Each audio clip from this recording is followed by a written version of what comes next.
Book 7 Ethandune, The Last Charge. Away in the waste of White Horse Down, an idle child alone played some small game through hours that pass, and patiently would pluck the grass, patiently push the stone. On the lean green edge forever, where the chalk touched the turf, the child played on alone, divine as a child plays on the last line that sunders sand and surf. For he dwelleth in high divisions, too simple to understand, seeing on what morn of mystery the uncreated rent the sea with roarings from the land. Through the long infant hours, like days, he built one tower in vain, piled up small stones to make a town, and evermore the stones fell down, and he piled them up again.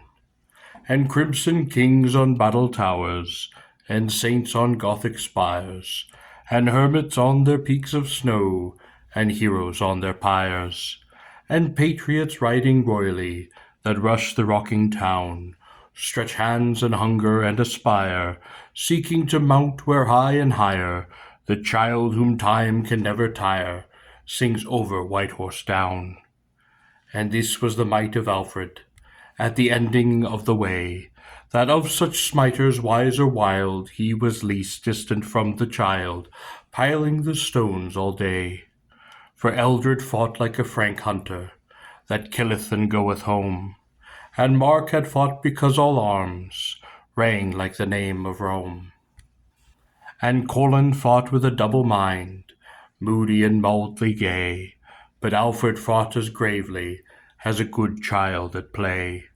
He saw wheels break and work run back, and all things as they were, and his heart was orbed like victory, and simple like despair. Therefore is Mark forgotten, that was wise with his brave tongue and brave. And the cairn over Colin crumbled, and the cross on Eldred's grave. Their great souls went on a wind away, and they have not tale or tomb.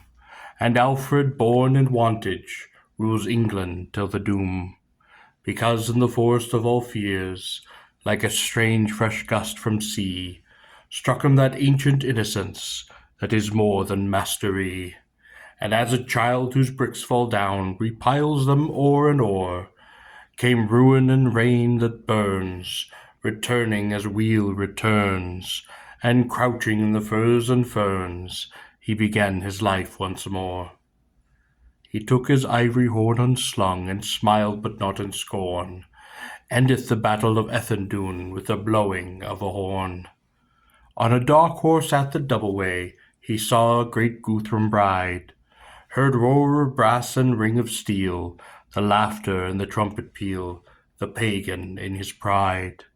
And ogre's red and hated head moved in some talk or task, but the men seemed scattered in the briar, and some of them had lit a fire, and one had broached a cask. And wagons one or two stood up, till tall ships in sight, as if an outpost were encamped at the cloven ways for night. And joys of the sudden stray of Alfred's routed few sat one upon a stone to sigh, and some slipped up the road to fly, till Alfred in the fern hard by set horn to mouth and blew. And they all abode like statues, one sitting on the stone, one halfway through the thorn hedge tall, one with a leg across the wall, and one looked backwards very small, far up the road alone. Grey twilight and a yellow star hung over thorn and hill. 2 spears and a cloven war-shield lay loose on the road as cast away. The horn died faint in the forest grey, and the fleeing men stood still. Brothers at arms, said Alfred, on this side lies the foe. Are slavery and starvation flowers, that you should pluck them so? For whether is it better to be prodded with Danish poles, having hewn a chamber in a ditch, and hounded like a howling witch, or smoked to death in holes? Or that before the red cock crow, all we 1,000 strong, go down the dark road to God's house, singing a Wessex song. Too sweet a slave to a race of slaves, to drink up infamy.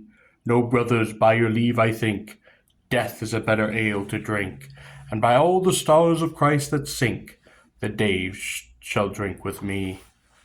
To grow old coward in a conquered land, with the sun itself discrowned, to see trees crouch and cattle slink, death is a bitter ale to drink, and by high death on the fell brink, that flagon shall go round. Though dead are all the paladins, whom glory had in ken, though all your thunder-sworded thanes, with proud hearts died among the Danes, while a man remains, great war remains, now is a war of men. The men that tear the furrows, the men that fell the trees, when all their lords be lost and dead, the bondsmen of the earth shall tread the tyrants of the seas.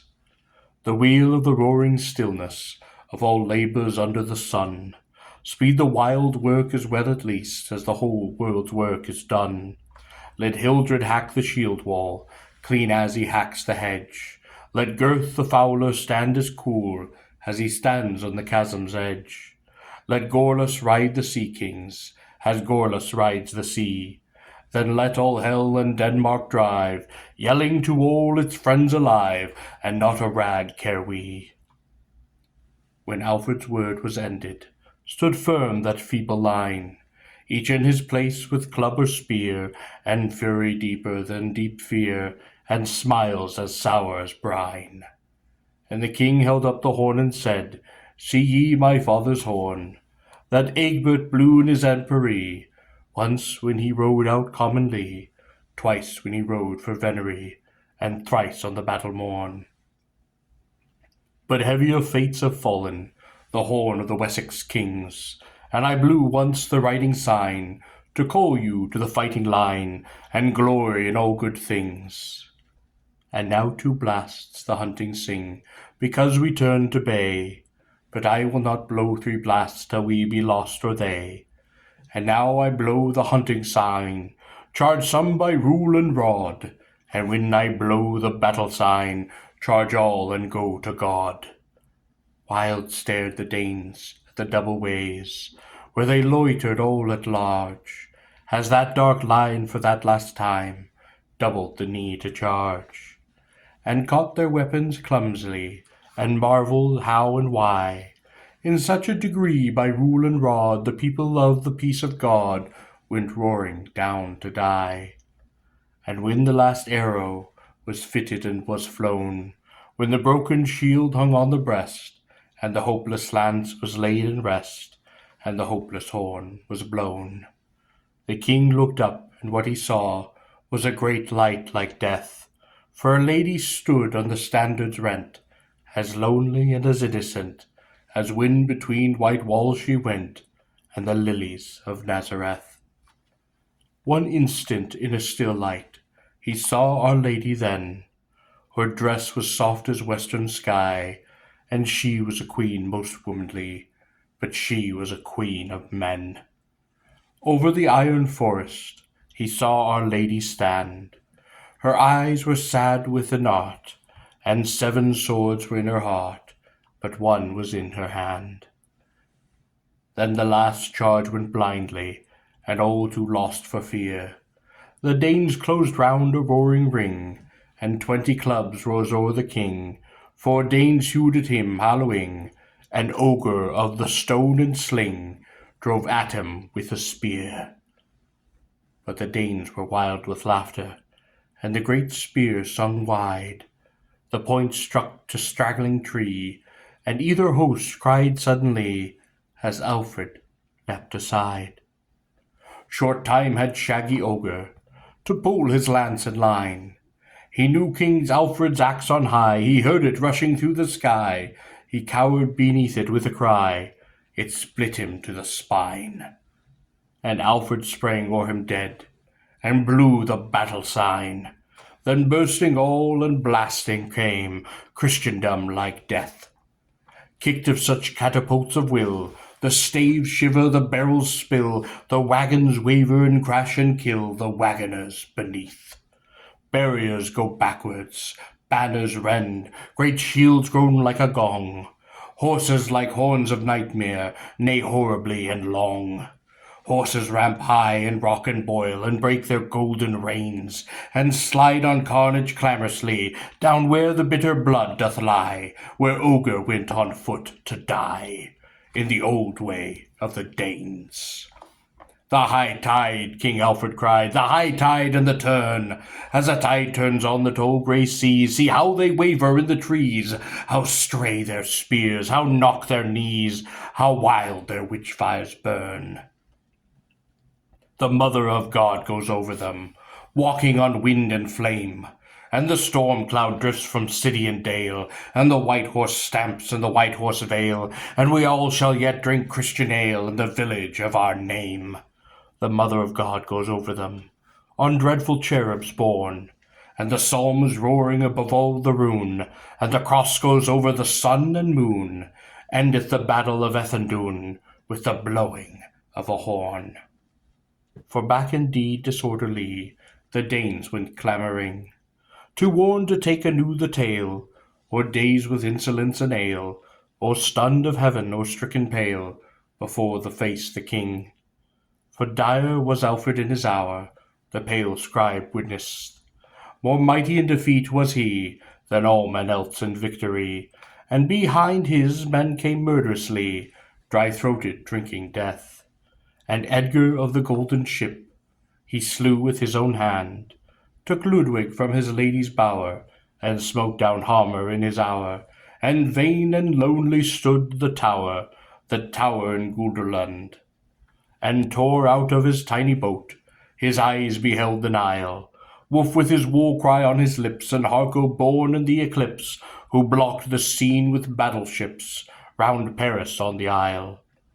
And Hakon of the harvest song, and Dec from Thelby slew, and Knut that melted Durham bell, and Fulk and fiery Oscar fell, and Godric and Segel, and Earl of the Yew, and highest sang the slaughter, and fastest fell the slain, and from the wood road's blackening throat a crowning and a crushing wonder smote the rear guard of the Dane. For the dregs of Colin's company, last down the other road, had gathered and grown and heard the din, and with wild yells came pouring in, naked as their old British kin, and bright with blood for woad. And bare and bloody and aloft they bore before their band the body of the mighty lord, Colin of Caelan and its horde, that bore King Alfred's battle sword, broken in his left hand. A strange music went with him, loud yet strangely fair, the wild pipes of the western land, too keen for the ear to understand, sang high and deathly on each hand, when the dead men went to war. Blocked between ghost and buccaneer, brave men have dropped and died, and the wild sea lords well might quail, as the ghastly war pipes of the gale called to the horns of White House Vale, and all the horns replied. And Hildred the poor hedger cut down 4 captains dead, and Halmer laid 3 others low, and the great earls wavered to and fro for the living and the dead.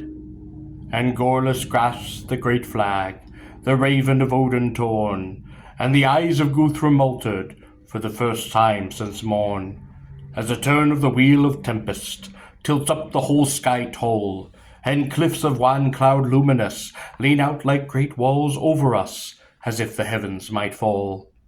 As such a tall and tilted sky sends curtain, snow, or light, so did the eyes of Guthrum change, and the turn was more certain and more strange than 1,000 men in flight. For not till the floor of the skies is split, and hellfire shines through sea, or the stars look up through the rent earth's knees, came such rendered of certainties, as when one wise man truly sees what is more wise than he. He set his horse in the battle breach, even Guthrum of the Dane, and as ever had fallen fell his brand, a falling tower or many a land, but Gurth the fowler laid one hand upon his bridle rein. King Guthrum was a great lord, and higher than his gods. He put the popes to laughter, he chid the saints with rods. He took his hollow world of Oz for cup to hold his wine, In the parting of the woodways there came to him a sign. In Wessex in the forest, the breaking of the spears, we set a sign on Guthrum to blaze 1,000 years. Where the high saddles jostle and the horsetails toss, there rose to the birds flying a roar of dead and dying. In deafness and strong crying, we signed him with the cross. Far out the winding river, the blood ran down for days, when we put the cross on Guthrum in the parting of the ways.